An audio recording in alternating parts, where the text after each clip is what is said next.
Hindi na daw. Di magsahod sila. Tapos, February 20. Hindi na sasahod ng katapusan. Wala, ang haba. Wala na. Hindi, magsahod pa ng katapusan. Tapos sa February 5, ha? Di ba yung nakasulat doon? Nabasa mo yun?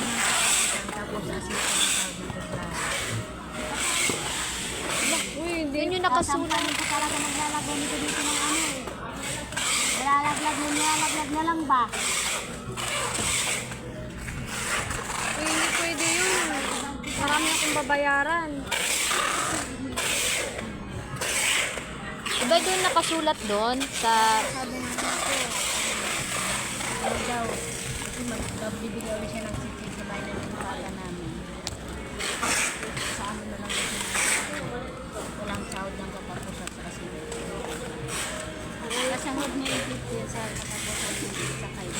Ay, parang ganun lang din naman yun eh. February 5 na lang. Tapos, February 20. Gato. Yun na magsasabi ng Bale, delay lang ng 5 days.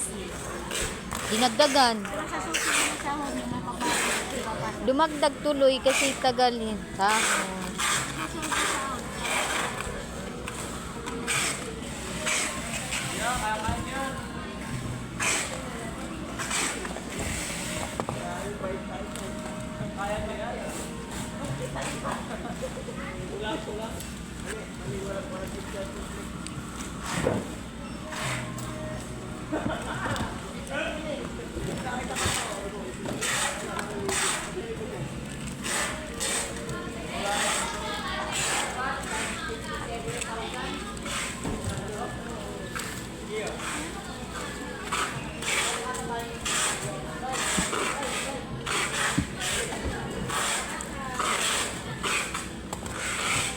Hindi ka buwad. Buwad sa bar.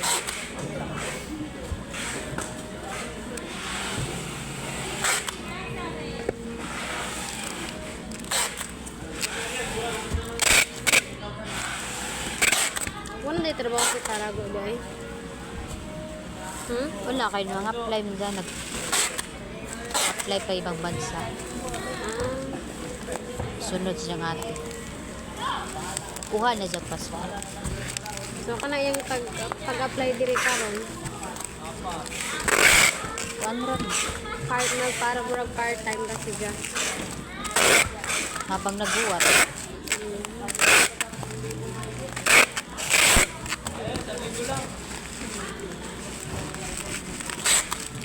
Isa nga ate ka dito sa ate Bibing.